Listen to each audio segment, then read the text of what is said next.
All right, good morning, everybody. Welcome to our February 10th, 2021 Naples Mac User Group meeting. And we welcome everybody that's with us from all over the United States, Canada, and probably Australia and England. Our meetings are each and every week through June the 30th.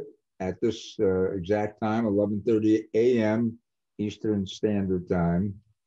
And you must be a member of Naples MUG to join our meetings, and that's primarily a Zoom issue to make sure that we don't have any Zoom bombings and so forth. So we're pretty strict about who comes into our meetings. Class registration continues on and continues on very, very strongly. In 2 weeks, or a week from this Saturday, is the photo class, which the instructor is Dan Wazing from Dan's Tutorials. And that should be one great meeting. So if you have a phone, iPad, you certainly want to sign up for the photo class, or a Mac. He'll talk about all three devices. The meeting, the class this Saturday is Jim Corsica, and it will be on streaming and entertainment. And the world is dramatically changing out there, and Jim will try to make it understandably to all of us, which is the best way to go, and all of the options. Here's a list of our classes. Don't forget, we had to reschedule our Zoom class, which is now March the 20th.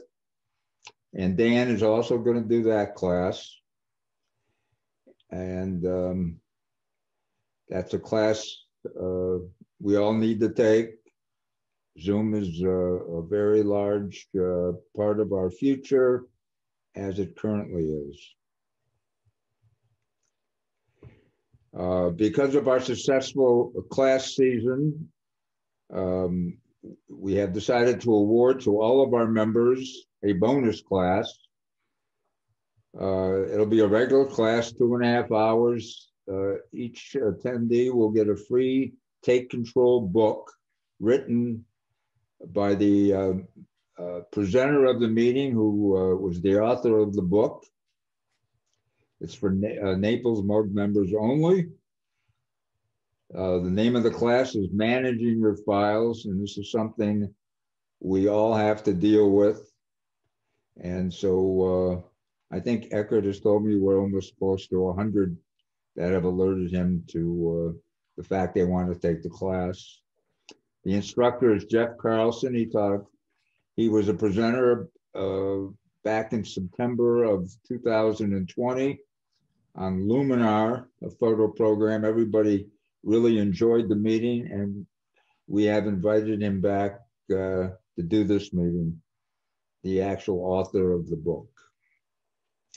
All you have to do is make sure, and probably most of you have done so that are interested, but those that have not done so yet, just make sure you send Eckert an email, and in the subject area type bonus class. That's all you got to do. And every meeting, I want to make sure everybody understands that there's a lot that goes on before these meetings take place. Practice sessions, communication to members who have lost their link to get into the class, and the list goes on and on and on. And Eckert's the guy that's very, very involved in that whole process. And we pretty much, he's got it pretty much down to a science, and we very seldom, you very seldom visibly see any major issues at our meetings with Zoom. On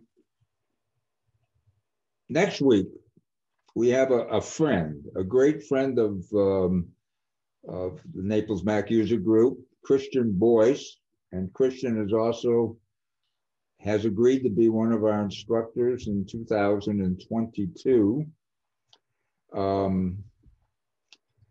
Christian is from Northern California, and he's going to do an iPhone widgets workshop, and he wants everybody to make sure they have their phone with them for the meeting, and you'll work alongside of Christian in setting up some of these widgets.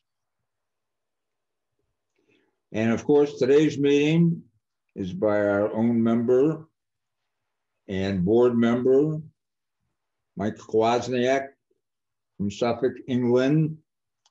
And he's going to talk about simple steps to better color. Welcome, Michael, and thank you. Thank you very much, George. It's all yours. We must have 51 photographers here.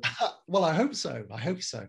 So good afternoon from sunny Ipswich in Suffolk, where we are promised the coldest night of the year tonight, and where I think within a 5-mile radius of our town, people are currently enjoying 8-foot snowdrifts. So this is going to be, unless you're all asleep by the end of the first session, which I hope you won't be, this is going to be spread across 2 sessions because there's a lot of information here to share. But I want to talk about what you can do to get the very best colors possible from your monitors and indeed iPads in the first session. And then in the second session, we'll get on to talking about printers and possibly cameras. So the very first time that I did a talk on color management, this question was immediately thrown at me when I suggested that we might hold such a session. Why should I care about color management? And the simple answer to this question is, if you don't share your images with anybody, there's no need to worry about color management at all. And if your images look fantastic on your computer screen, then, and you're not going to share them with anybody else, then that's all that matters. However, the problem comes when you start sharing the images with others, because of course, if their monitors aren't set up and calibrated in exactly the same way as yours is, colors can look very different indeed. And before I start my presentation, I really need to just tell you a bit about me. I'm a theatre photographer, and I'm sure that like every other theatre photographer on the planet, we adopted digital very, very quickly. And I was shooting digital with a Canon D10 in 2000. Now, to put that into context, HP, Microsoft, and Apple only invented the sRGB color space, and I'll talk at length about what a color space is a bit later. But that was only created in '96, so it was incredibly new technology in the year 2000. Up until then, I'd been working in theaters, and like most other photographers, I'd been off most weekends trying not to get cross with brides and grooms at weddings. And during that long period, we were shooting medium format. We were popping all of our little rolls of film into a bag, and we were sending them off to a lab. And the lab took lots and lots of care to color correct our negatives. So whatever the weather conditions, whether it was a really gray, dull day, whether it was a bright, sunny day, they would do their best to create the best possible colors that they could. However, with the introduction of digital, they just stopped doing that. They expected the photographers to sort out their colors. And initially, and very frustratingly, we were all color correcting our images on our screens, sending the files to the lab, and the prints that came back were generally horrible. I would argue so horrible that certainly for me personally, it wasn't until I started running a completely color managed system, in other words, right the way through from the monitor to the printer. It wasn't until I actually installed my own printer that I started getting colors that made me happy. Let me just show you what I mean. I didn't take these. I lifted them recently from Facebook, and they were pasted onto the page of the Royal Photographic Society by somebody I don't know. But I'm going to make a few assumptions about these pictures. I'm assuming that this is probably a not very experienced photographer.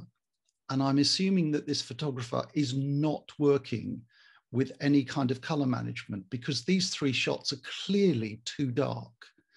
And this is where it all gets really awkward, because if these three images looked really good on this photographer's monitor and only looked rubbish when he shared them with others via Facebook, and in this case, unfortunately, with the Royal Photographic Society,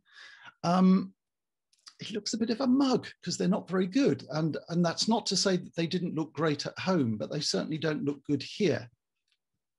And color management is all about consistency and kind of getting as close as you can to creating prints that look exactly like the colors that you see on your monitor. So what does it do? Here's a lovely shot I lifted from Google of some paint cans. And at a bit of a push, we probably all have the vocabulary to describe these colors, more or less. We have a bright magenta, we have a pillar box red, we have a grass green, we have a very acidic yellow, and that sort of thing, which is fine. But how on earth can you separate all of those different shades of red? It's absolutely impossible, because in all likelihood, no two of these are the same. And long before we bounced along as digital photographers, this was a problem that faced everybody in the world that, for example, outsourced the manufacture of goods from a different country. You couldn't just phone China and say, we'd like 200,000 red mugs, because they'd say, what red? What shade of red? And how, verbally, how could you possibly describe? It's simply impossible. So what happened is this. As early as the 1930s, I think it was a group of French scientists, color scientists, but they created the concept of a color space. And we'll have a look at that shortly. Time rattles on, and suddenly digital photography becomes a thing. And in the 1990s, the International Color Consortium, which included Apple, started to create color spaces for photographers. Now, what on earth is a color space? Here's another example, incident. This was taken a few years ago, but this was a TV shot in our town. And you can see that they're all showing slightly different colors, when you would hope really that they would all be the same. I think things are much better today than they were perhaps even 5 years ago, when this was probably recorded. But nevertheless, there's a real issue going on here, because which one do you pick? You might pick the one that has what you think are the best colors, but that may not be very well calibrated, and there's absolutely no way of telling. So here, if you're interested, is the, I think it's Wikipedia description of what color management is. But let me try and explain how it works. Scientists created something called a color space, and there's a diagrammatical representation of one here. And this space maps all of the colors imaginable to the human eye inside it. And it does it mathematically, so that absolutely every single color has an X value for its green channel, a Y value for its red channel, and a Z value for its other one, blue channel. So let's just going to turn this around. So if I'm talking to 51 photographers at the moment, you probably all shoot RAW with your cameras. And as this thing rotates, you can see, just like in the RAW, oh, don't stop, it stopped. Oh, sorry, okay. You can see we've got black down at the bottom, where the red, yellow, and blue values are 0. And we've got white at the top, where the red, blue, and green values are 255. And in between that, we have all of the other values, the RGB values that make up absolutely any image. So what happens in a color managed setup is that with a device that I'll show you in just a moment, you attach it to your monitor screen, you expose a number of colors to the device. The device knows the values that those colors should be, and it makes alterations within the software to match those colors and pull them into line with each other as best as it can. So before we just demonstrate that, let's just talk about the digital darkroom. I guess this is probably more of a problem for you guys in Florida than it is for me, because here in Suffolk, it's pretty dull outside much of the time. But for consistency, you will always create the best results if you can try and work in the same kind of environment. So here, I always keep the lights dimmed. I do actually have colleagues that work in a blackout while they're color correcting, so that there's no influence from outside at all. I don't find that necessary, but I do, whatever the time of day or night, keep the lights dim. During the day, I close the blinds to shut out as much daylight as possible.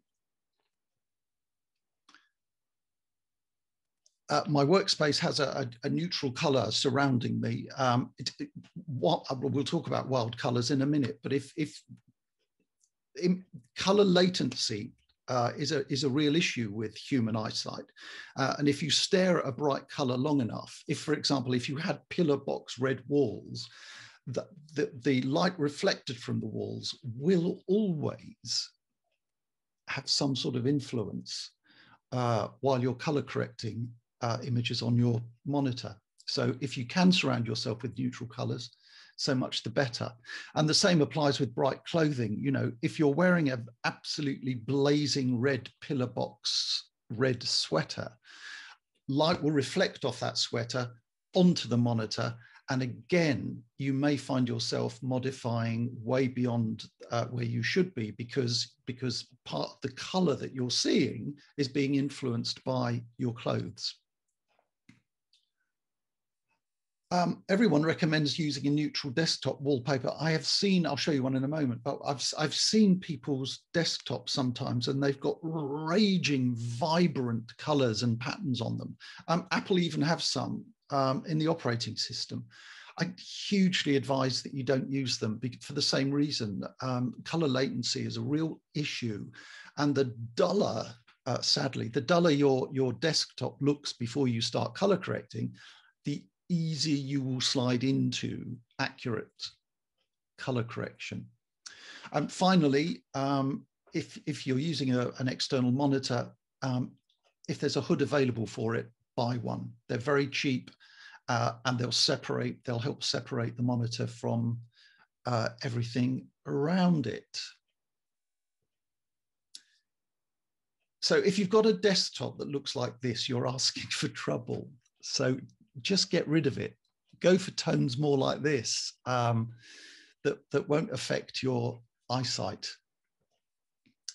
And also don't surround it with lots of chaos, because the human eye can interpret the presence of colors, certain bright colors can change the way that you interpret some tones. And in this example, this X looks like a much lighter color than this one on the right. However, if I just remove this white tab at the bottom, you see they're actually absolutely identical. This is my favorite optical illusion of all time. I hate that I'm unable to see the truth of this image, but I simply can't. If anybody in the room can at the moment, I would love you to tell me, because the fact about this image is that this tone here with the A on it is absolutely identical to this tone here, which has the B on it.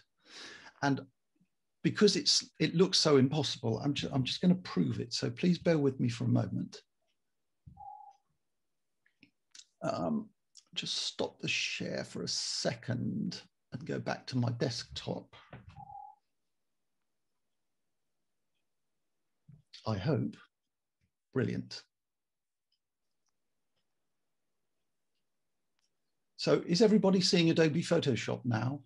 No, we're seeing you, Mike. Oh, so I'm sorry. Yeah, go back and share your desktop.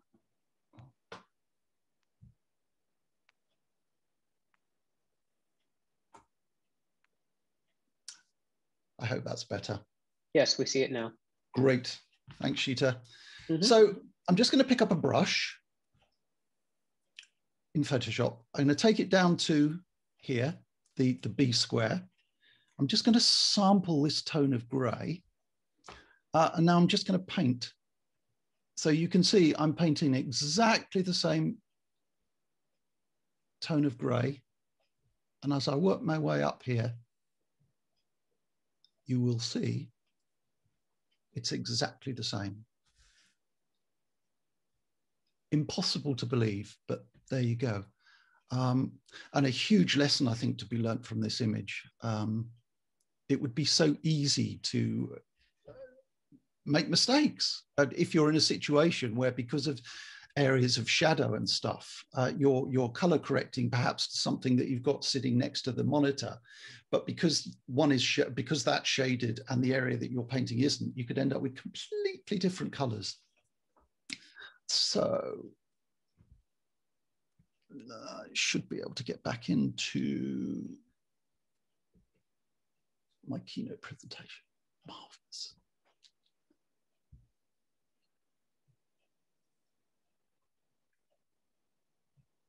Whoops.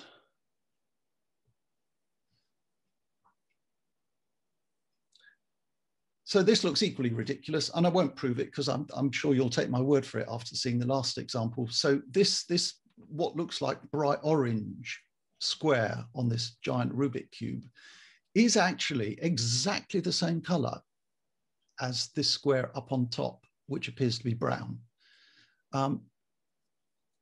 It defies belief, but it's absolutely true. So the more caution you take when you're about to color correct, the better. So do at least some of the things that I suggested, like dimming the lights, closing the blinds.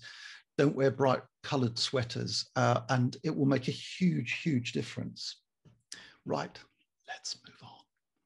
So there are two pieces of hardware involved in this process. One is relatively cheap and one is not. I made the mistake of buying the one that's not because I thought lots and lots and lots of people would come to me and use the service. So I'll talk about that in a moment. First of all, though, the colorimeter. It's a very tiny device, about maybe 3 inches square. Sheeta, you may be able to help here. I don't know the best place for you guys to go price-wise. I know that on Amazon, one of these would cost about $160. But I guess probably you may be able to find cheaper deals around. In the UK, we have a store in Birmingham called Colour Confidence that always offers better prices than Amazon. So hopefully you can do the same in Florida. So this tiny device just attaches to your monitor and calibrates the monitor. The photospectrometer is a much, much more sophisticated beast. And I didn't look up a price in America, but when I tell you that in the UK, it's about £1,600, it's not something that people are likely to go out and purchase. I wish I hadn't, but hand on heart, I went out and spent the money because I thought ultimately I could make money out of it. And I was proved horribly wrong. Now, the great thing about the spectrophotometer is that printers can be profiled remotely. And I'll explain how you do that. So in other words, almost without doubt, people in Florida will be offering a service to profile printers. And they will send you sheets of, they'll send you patterns, sorry, that you then print onto sheets of photographic paper. You then send those sheets of photographic paper to them, and they will analyze them using one of these very expensive beasts. Typically, that service in the UK costs about £15. So we're talking, what, $18 or something. So it's really cheap, really cheap. And it doesn't matter whether you've got a £50 printer or a £500 printer, it will always make a difference, and it will always improve your color output on your printer. For the time being, let's just talk about monitor calibration. So here's our colorimeter, and a colorimeter is specifically designed to measure transmitted light. In other words, it's designed for you to hang in front of a monitor for the analysis of color. For anybody interested, these are the suggested monitor settings that I've stuck to. I always use white point of D65, which is daylight. So that's the general color temperature. Gamma of 2.2. LCD luminosity of 120 candelas. Now this is really important because the brightness of the image on your screen can make a huge difference to what your outputted print looks like, obviously. So if your monitor is too bright, which is often the case with new monitors, when you open an image on it, you might think, oh God, that's too bright. I'd better dial it down a bit. And I think, going back to those images that I showed you at the start of this slideshow, I think that that's what has happened with those shots of the river with the boats on. When I first did this presentation, I popped my colorimeter onto a friend's iMac, and it was reading 300 candelas. So that's 3 times the brightness that's recommended as a typical working choice. These days, this may even be too bright. Some people like to go down even further to 100 candelas and 90 candelas, but that's something that you can only judge yourself by producing a few prints and thinking, yep, that matches. For me, 120 candelas seems to work perfectly well.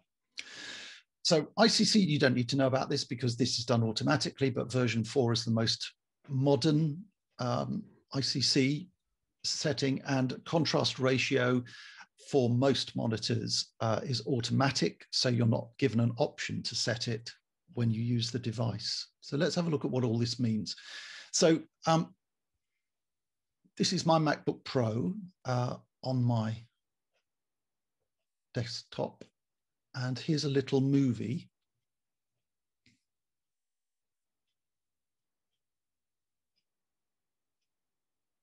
Showing you just how easy it is. So I've pushed in all of those readings that I just explained before starting. And having done that, the software just walks you through everything that you need to do. First of all, you open the colorimeter.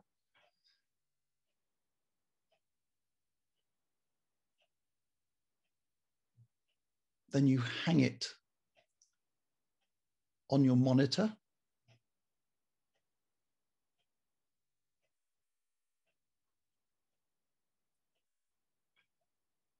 And with the MacBook Pro, the next thing that you'll need to do is to set the closest brightness level that you can. So up here, we can see an orange line and a green section, and you just need to get the orange line as close as you can to the center by jiggling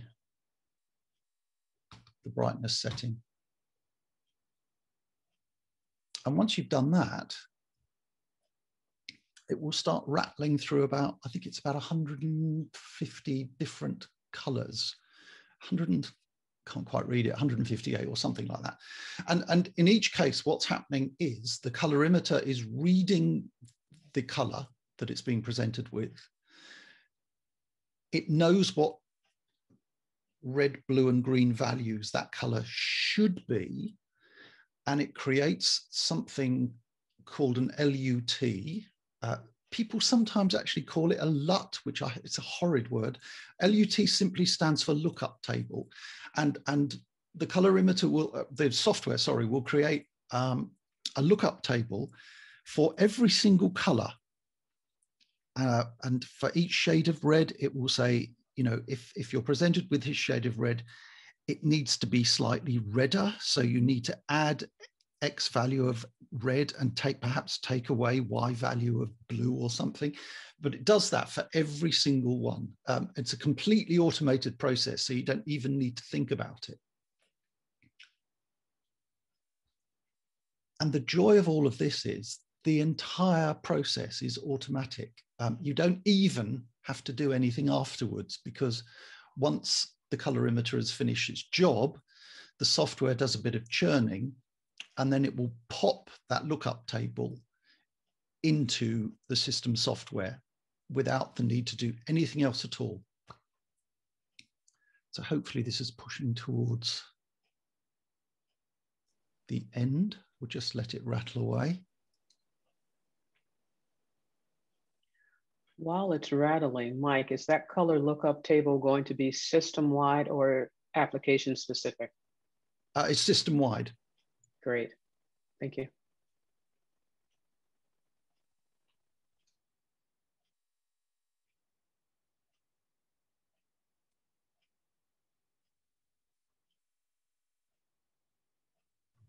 How often do you do this process?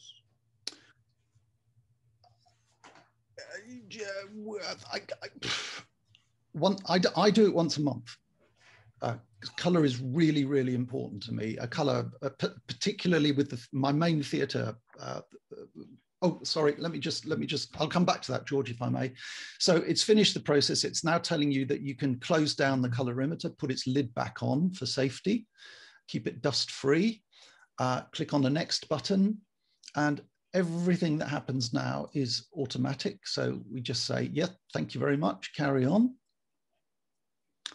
And it's created something called an ICC profile. That is installed into your system folder, and every single thing that happens now happens through that LUT, that lookup table. So we've got some pictures available on the screen now with before and after. And so you can actually see if it's made any difference. And I think with this magenta, you can see quite a major jump between before there, which is much more saturated, and the after, which is where it should be. So my little MacBook Pro was producing magenta that was far, far too bright and vibrant. So those are the settings again. George, when we finish this, is it? I have notes. Is it possible to upload them somewhere where people can obtain them if they're interested? Yes. Yes. Can you just send me the PDF? Yeah, of course, of course. And then when I send out the video, I will also send out the notes. Fantastic. Thank you. So just to go through these again, because they're so important, whatever white point setting is being recommended, everyone recommends for photographers using daylight, and 6,500 Kelvin is daylight. It's also called D65. Gamma these days, there is only one gamma setting, which is 2.2. Apple historically had a lower worked at a lower gamma, but these days it's exactly the same as PCs. As far as the brightness level is concerned, I would recommend trying 120 candelas. And really importantly, if you do this for the first time with a bright monitor, you may be absolutely horrified to see how dark it looks at first. But of course, the human eye will just sort it out for you, but it takes a few seconds. So don't think you've done something horrifically wrong if you go through that process and things look a bit weird. So we're at 5:05, and that covers everything that we need to know really about monitor calibration. It's an absolute doddle. If color is super important for you, there are one or two companies around like ISO specifically, which I think is probably the best worldwide. I think it's German, and that actually make monitors that have built-in colorimeters. So you can just set the thing to run its calibration once a month in the middle of the night. And at 2 o'clock in the morning, when everybody the house is sound asleep, the monitor will switch on automatically. It will warm up for 15 minutes.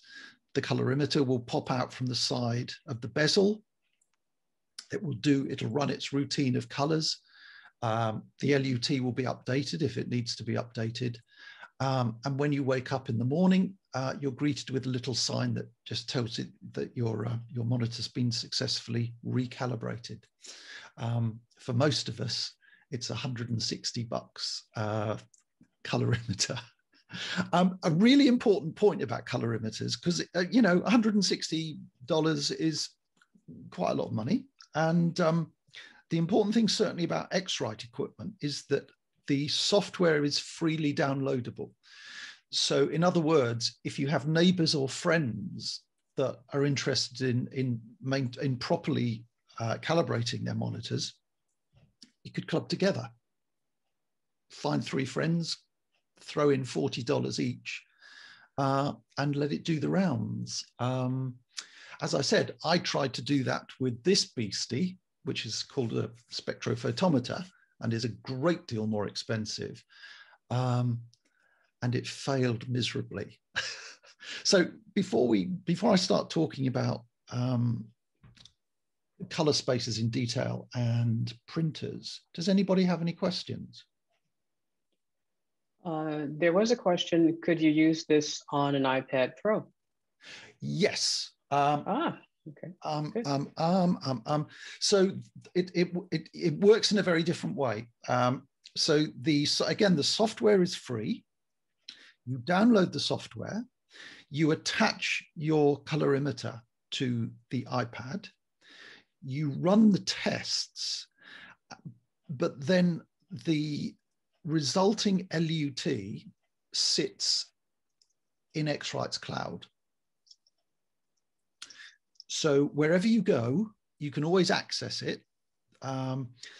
And the way that, so it's not as fully functional yet as it is with an ordinary monitor or laptop. At the moment, what you do is you do your color correction, and then you apply that LUT, and you can see what difference it is. From the limited experience that I've had with it, I don't have an iPad Pro, but I have a 2-year-old, I think, iPad. There was a very small amount of difference actually between what I was seeing on my screen and what I would get if I printed it. I suppose the important question here is, do people print color images from an iPad? I would say yes. I didn't know the answer to that, but so yeah, the answer is yes, but it's a slightly different process, and you need internet access in order to use it. Okay. Yeah. Mike, I do have one concern. There is a zoom artifact right in the top center of your screen. I thought I'd switch that off. I do beg your pardon. It's gone now. Thank you very much. All right. Right, let's move on. So let's talk about photographic paper before we start talking about the hardware.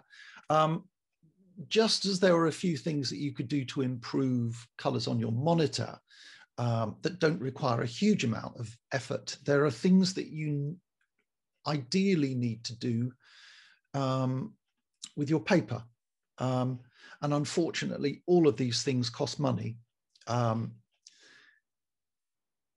I guess the general rule is, if the print matters to you, buy expensive paper, because all of these things will apply if you, sorry, all of these things won't apply if you buy top-end paper. I've used Epson paper a lot. I've used Fuji professional paper a lot. For my not that I've exhibited much, but I held an exhibition a few years ago celebrating 30 years at one of the local theatres. And I printed everything on paper from a French company called Canson. And the colours were absolutely dazzling. But not only were they dazzling in 2014, they are still dazzling because the Canson paper doesn't contain acid, and it doesn't contain optical brighteners, and it doesn't contain lignin, and I used expensive inks. So what does all this mean? So when you buy cheap inkjet paper, the manufacturers use acid in order to make the paper look whiter, which is great, and the colors look really vibrant and wonderful when you print them. But over time, that color will definitely fade, and the acid will definitely have an effect on the paper. And the same goes with optical brighteners. This is the same stuff that goes into Persil or Daz or whatever wash. I don't. You probably do you get those? I don't know. But washing machine powder. They started putting optical brighteners in because it made white shirts really dazzlingly white. But it's not permanent, and it will fade.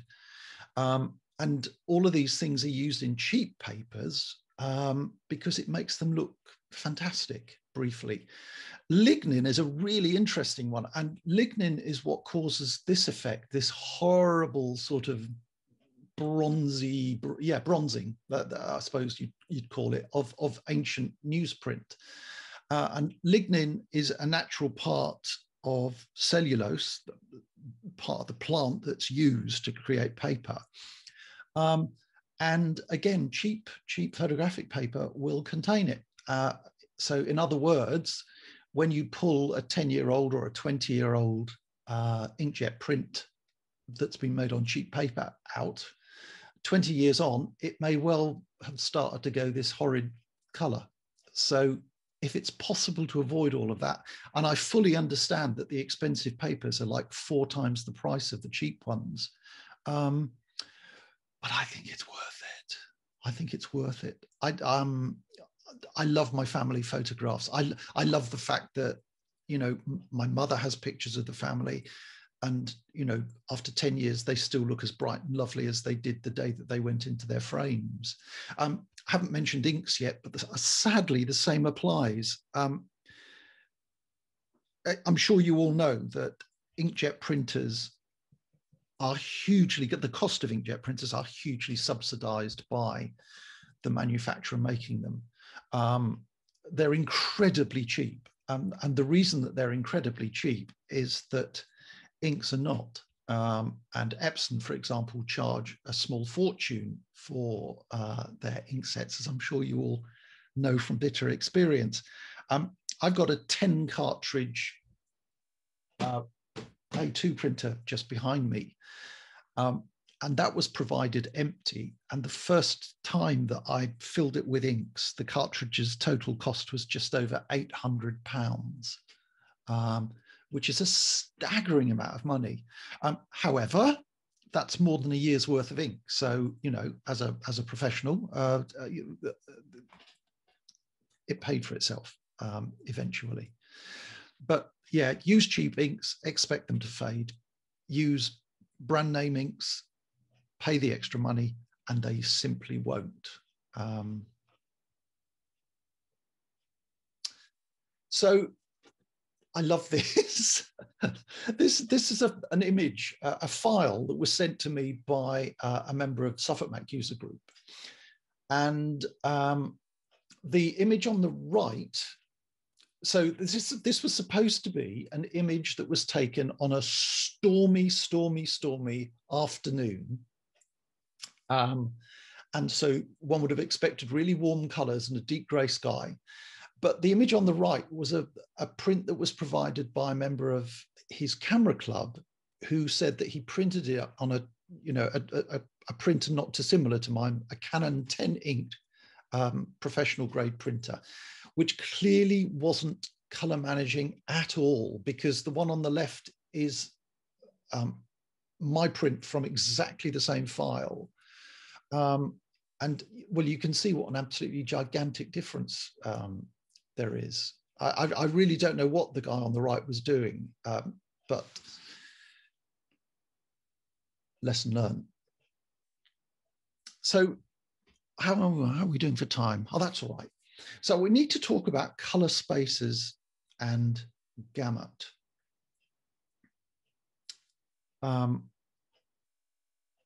So your monitor has a gamut, and that gamut is basically a description of all of the colors that your monitor is capable of showing.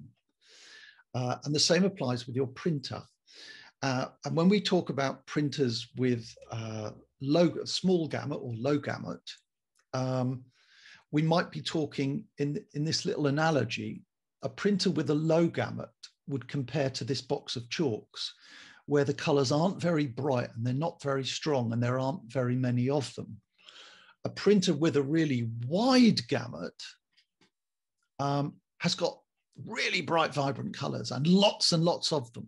So in other words, the more crayons that you can squeeze into your printer effectively, the larger the gamut, so the better quality color you'll be able to produce from that printer. So if you spent 20 quid for your printer and it's got perhaps 3 cartridges in it, then the analogy is this one. This is what you're going to get. You're going to get not very strong colors, not very vibrant colors. It has very narrow gamut. So I guess the rule is with a printer, if you're buying a new one, just go for the one with the largest number of inks. As I said, the one sitting behind me has 10 cartridges in it and is capable of creating some really, really fantastic color. So we talked about this a few moments ago. So a gamut is basically a color space. They are both exactly the same thing. So let's just sort out the 2 definitions so that we know what we're talking about. There are 3 color spaces and they're device independent. Hopefully you'll have heard of all 3 of these. sRGB, Adobe RGB 1998, and ProPhoto RGB. So by the term device independent, it just means that wherever you use them, however you use them, whatever you use them on, they will always be exactly the same. An sRGB color space will be exactly the same, whether you're using a tiny, teeny compact camera or a wildly expensive pro grade DSLR. sRGB is sRGB. Adobe RGB 1998 is just a larger gamut. And ProPhoto RGB is a monstrously large gamut. So these days, if you're sending, I guess you guys must be in the same boat that we are. I'm hoping, Sheeta, you might be able to make a comment here, but I'm guessing probably if you send any images to a lab to have prints made, that they will expect you to use an sRGB profile. That is correct, because it is the lower one, and most devices right now and everyone is sort of going for the common sRGB. Yes. It's usually photographers and professionals who know about the Adobe RGB and the Pro Photo. I'm glad to see that it's been more incorporated, because that is awesome, just awesome. Yeah. Thank you. So this is really, really important, because as Sheeta just said, everybody kind of talks about sRGB. However, your MacBook Pros now, your iPad Pros, your iPads, probably even your phone, I think, uses a new color space called P3, which is a video color space. I'm so sorry, this is so complex, but hopefully it gets ironed out in the end. So the color space that your MacBook Pros, your MacBooks, your anything with a Retina display basically is capable of displaying is actually much bigger than the sRGB color space. So if you use a camera that has that offers you the ability to select a color space, whether it be sRGB or Adobe RGB 1998, my recommendation is actually to choose Adobe RGB 1998, because it's a bigger color space. It's a little bit bigger than P3, but it means that it will exploit every single pixel's values of your wonderfully expensive and beautiful Apple Macintosh hardware. And it's my printer, for example, is I'm sitting in front of an Adobe RGB 1998 monitor, which was very expensive, but my printer is capable of printing Adobe RGB 1998. So in other words, if I use the sRGB color space and I sent images to my printer, I wouldn't be exploiting all of the wonderful colors that the printer is capable of pushing out. So we've kind of talked about that. So gamuts then are device dependent. So all of your equipment has a gamut, but a gamut is a color space. It's just one that is device dependent. So the gamut for my Canon camera may not necessarily be the same as the gamut for your Canon camera. The gamut for my Epson printer is probably different from the gamut for your Epson printer. And this is where the problem comes when it comes to, oh, I'm so sorry, I've just pressed the wrong button. Let's just get rid of that.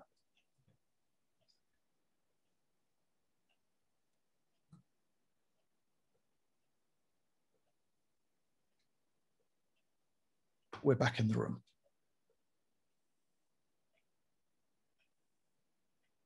So this is how the process works.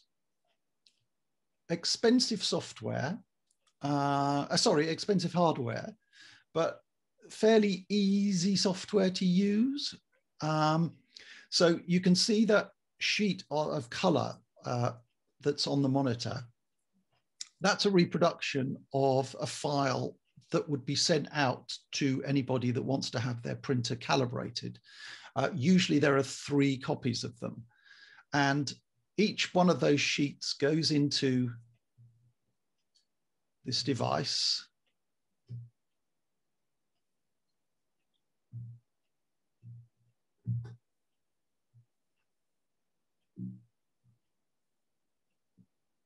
And this is exactly the same process. It takes a great deal more time, but it's exactly the same process as the process for correcting the colors on your monitor.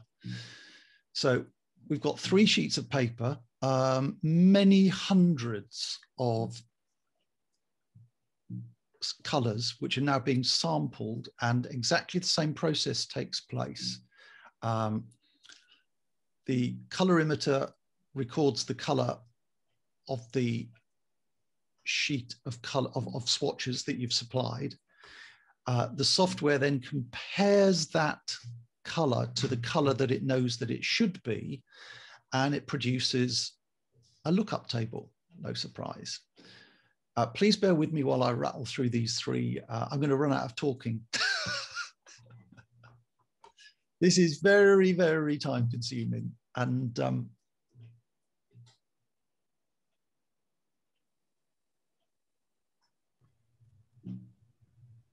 what is that machine called? it's called a photospectrometer. X-Rite seem to be the market leaders for these devices, certainly in the UK. There are one or two others around, and they will all do an equally good job, I'm sure. I favor X-Rite, certainly for the colorimeter. I favor X-Rite because I know that their software is available freely. So in other words, you can use the device with as many pieces of equipment as you wish. So it makes that $160, you know, well worth it. Mike, do you want to take a question from Dale? Yeah, of course. Dale, can you unmute yourself and ask your question?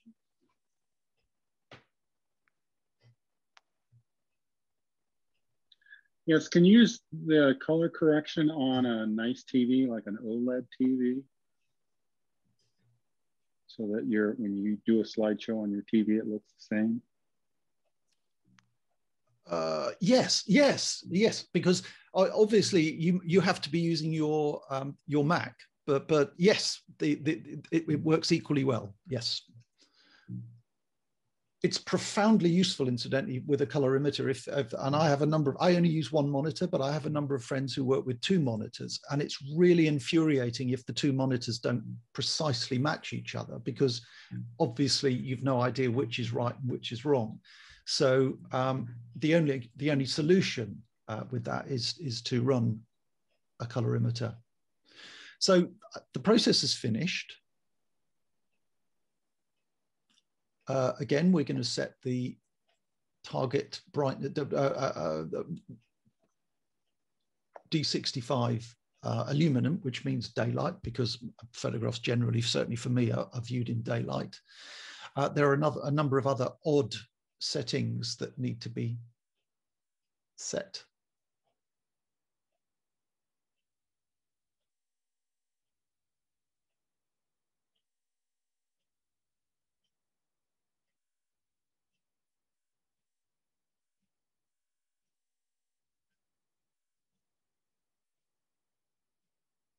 I'll give it a name.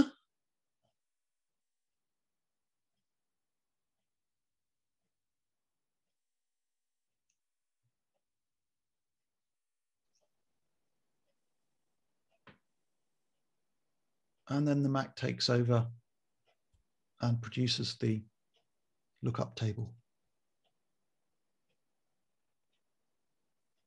Mike. So this, yes. If you have two monitors, what do you do? I have a computer and an external monitor connected to it. So we'll do so you just calibrate each one separately. Okay. I'm assured that works. Okay.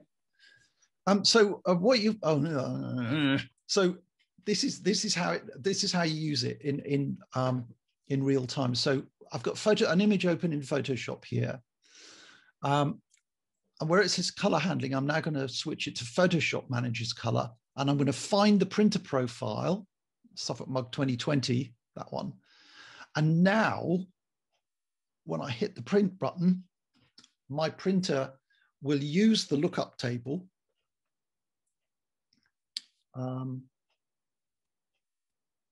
My printer will use the lookup table and make all of those little incremental changes for each of the colors, and it will produce the best colors that it possibly can.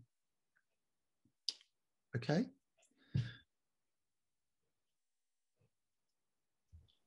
I'd like to just, how much time have we got? It's not quite 12:30. Okay. So you have about 15 minutes. I'm probably not going to get on to talking about rendering intent, because I think we'll just stop the share for a moment. And nothing happens. Haha. That's good.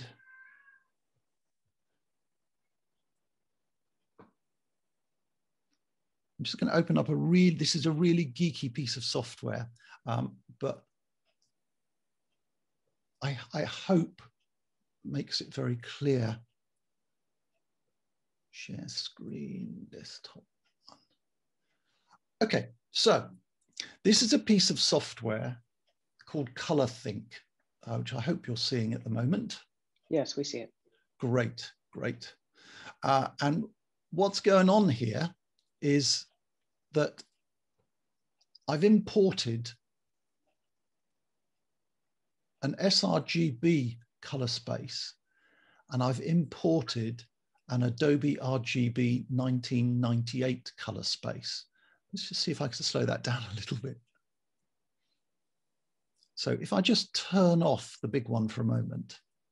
So this is a diagrammatical representation of all of the colors that exist within the sRGB color space, okay? If I turn the Adobe RGB one back on, what's striking about Adobe RGB 1998 is the green end.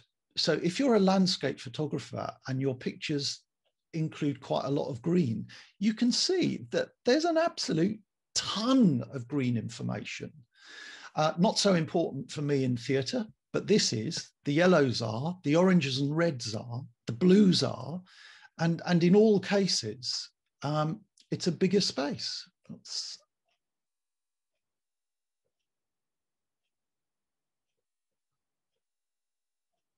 just have a look at it sideways on. So you can see these great big wedges of color that are available in the larger color space.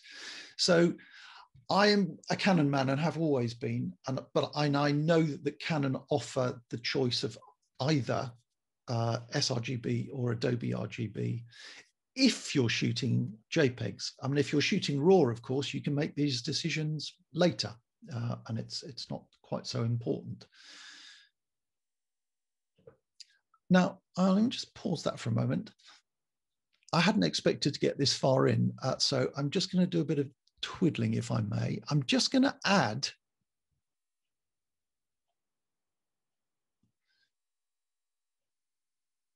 the gamut of my printer.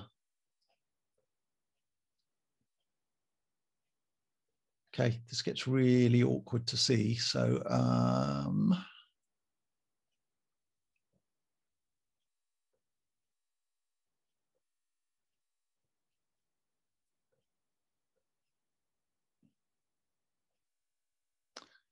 okay.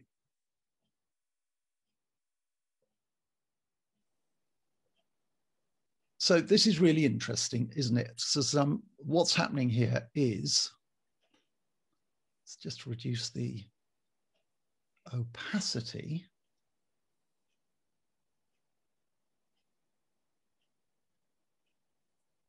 So the big solid blob is the gamut of my printer,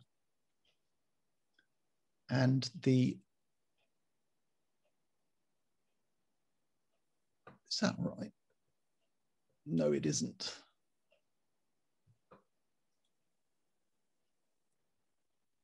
Sorry, I think my my Mac is having a meltdown at the moment.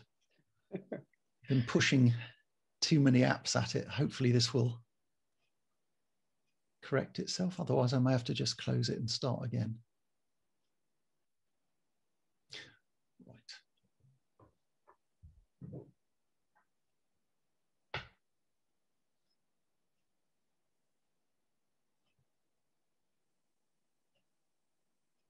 Let's try that again.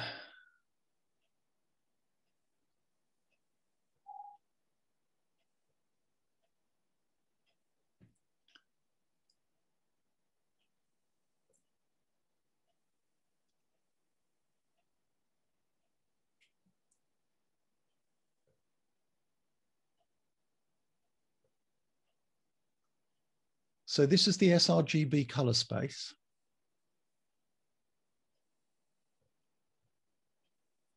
And now over that, we'll overlay the gamut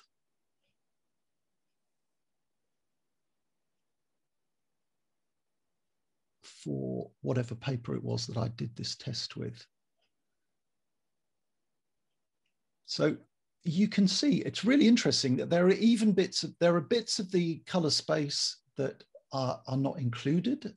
My printer's not very good at punching out to these really, really, really vibrant magentas. However, you can see where the wedge is for the yellow, but my printer can extend way out here with its yellows and oranges and reds. And that is why I always use Adobe RGB 1998 when I'm printing. And that is why my prints look astoundingly bright and kind of meet my clients' requirements, because obviously the theatre, and especially at Christmas, wants lots of colour front of the house. I'm going to come to a halt there, if I may, and just take questions for the last 10 minutes or so, and then continue this at our next jaunt. Okay. We do have a question from Jim Corsica. Jim, I hope some of that's made sense. It does, at least to me. Okay. Jim, could you ask your question?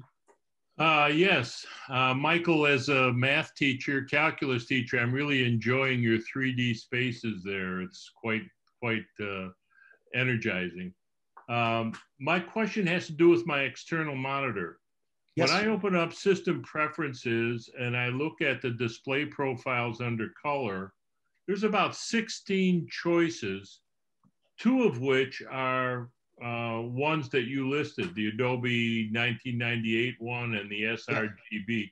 How do I know which one is going to be the best to me? Do I just pick each one and see how it looks? Is that the idea?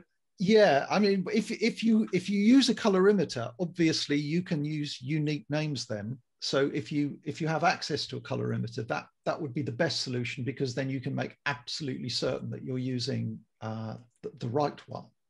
Otherwise, it's just eyeball it? Yeah, yeah. Okay.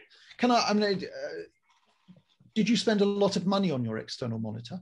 No, I think it was a $200 Samsung.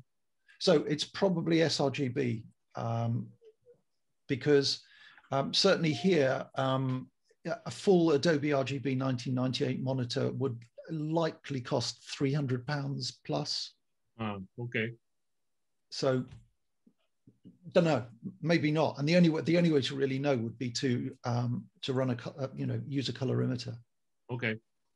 As a matter of interest, around Florida, indeed around the States, is there a company around like our Color Confidence where you would go for this sort of material, where you can get proper? One of the things I love about Color Confidence is that they have technicians on site who really understand color.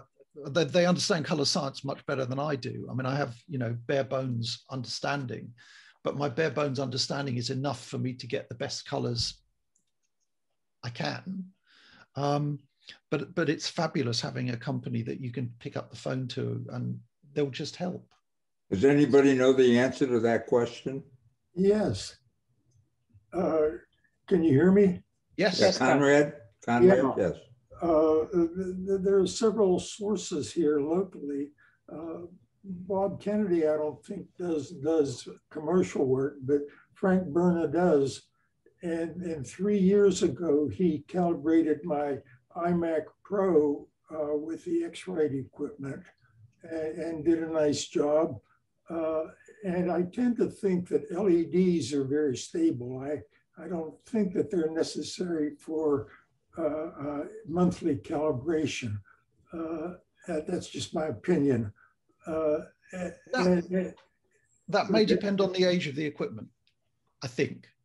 So it's very stable when it's new, but give it a few years down the line and then it may be perhaps not so. Okay, I gotcha. And then there's a local company that I've not used, but I've been tempted to, called High Tech. And some people here may know about that company. So we do have resources here in Naples. And I just want to say that your talk was absolutely outstanding from my perspective. And I hope others feel the same way. Thank you. You're very kind. It's been a nightmare, actually. in truth, around the period around the year 2000 when nobody knew anything, none of us knew anything. And we were all clutching at straws, and all of our professional labs were saying, you know, we're not interested. We're not doing your color correction. That's your problem. You go and sort it out. And of course, we all held our hands up and said, but how? And it took a few years to, you know, to sort it out. But this is really interesting. So if there's a guy in Naples who is offering that service, if anybody is interested, particularly, you know, if you're running a printer with a lot of ink cartridges in it, I'd really recommend having a profile made for it, because it's so cheap, you know, typically £15 here. And obviously they're paper and ink specific. So if you use 6 different types of paper, you'd need 6 different profiles, but most of us don't. I mean, I don't know about you guys, but I only used 2. So worth thinking about, Frank, do you have a question? Yes, very, very good presentation. I really loved it. I got a lot out of it. I'm wondering, because I was motivated, I went to the site and looked it up, and there's 2 versions of ColorThink. One is ColorThink, one is ColorThink Pro, and ColorThink Pro is like $400 and ColorThink is $79. So what's the difference? I absolutely know that ColorThink are working on a new 64-bit version. So now it's even if you are thinking of buying the less expensive version, I would hold fire for a few months, because I think there'll be a new one out anytime now. Okay. And it hasn't. Would it give me the same accuracy, the same simple software, the same method of creating LUTs? You're not creating, no, ColorThink is only designed to give you an illustration of what you've created using the X-Write software. Right, right. So the bits, if you want to calibrate your system, then the bits you need to be looking at are probably an i1, I think it's called i1 Studio, is definitely get the least expensive X-Write device, because it's perfectly adequate, absolutely perfectly adequate. The more expensive models have bells and whistles that none of us will ever use. That will set you back about $160. But if you want your printer profiled, I would definitely speak to the gentleman who said he has a friend in Naples who offers the service. Oh, unread. Okay. Unread. Yeah, Frank Berna, he's multi-talented, and I recommend him. BERNA. He's on the web. So yeah, he's actually used to be a member of the club, and and he comes and speaks to us every couple of years. Used to be the manager of the Ritz Camera Shop years ago. Mike, I have a question. Oh, I'm so sorry. Hi, I have a question about the calibration that's built into the Mac. Can you say anything about that for those who may not want to go this far? Is it worth going through Apple's calibration software? No. Okay. It's hopelessly complex, and yes. And also, you know, when you go to the opticians and they start flashing things in front of you and they say, okay, now which version of this is more in focus? And you look at them and you think, I don't know. I mean, I've done that any number of times, and that's what happens with the color calibration that's built in. You look at things and just think, I have no idea. I have no idea which is the better of these options. So I thought that was me. So everybody else has had that experience, because I mean, it was just a horrible experience. Sorry, we're talking about the opticians now. Yeah, I'm talking about trying to calibrate your Mac with its software. Oh, with yes. its own No, software. it's hopeless, absolutely hopeless. I wouldn't mind betting that if you try and use it, you'll probably end up with something that's not as good as it is at the moment. It's all to do with color latency and stuff. And if you're relying on your eyes making those choices rather than a piece of hardware, I think you're on a loser because of color latency and stuff. You know, somebody once told me, when you first use, if you're in this situation with a really bright monitor, and you set it up correctly, and it drops, for example, from 300, a value of 300 brightness levels down to the 90 or 100 that's recommended, it looks like you switched it off. And you just look at it and think, oh, this can't be right. And so the person who illustrated it to me the first time actually said, when you actually install the profile, when you press the done button, you close your eyes so that you're not even aware that that change has taken place.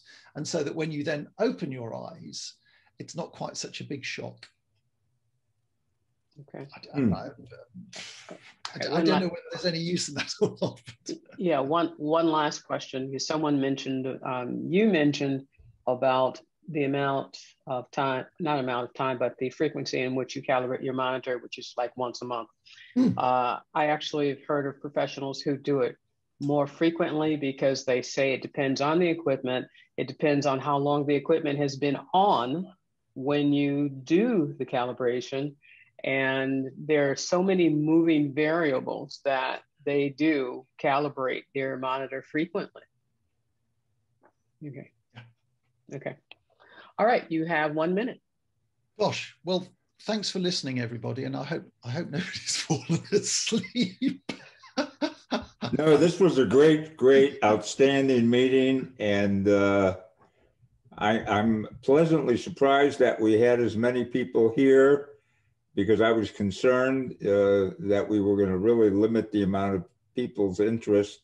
But, and I remember when I tried to calibrate using the Apple software, I immediately set up an appointment with my ophthalmologist because I thought there was a dramatic problem I had with my eyes. So I feel much better now. All right. Well, everyone, can you open up your mics and thank Mike? Thank you.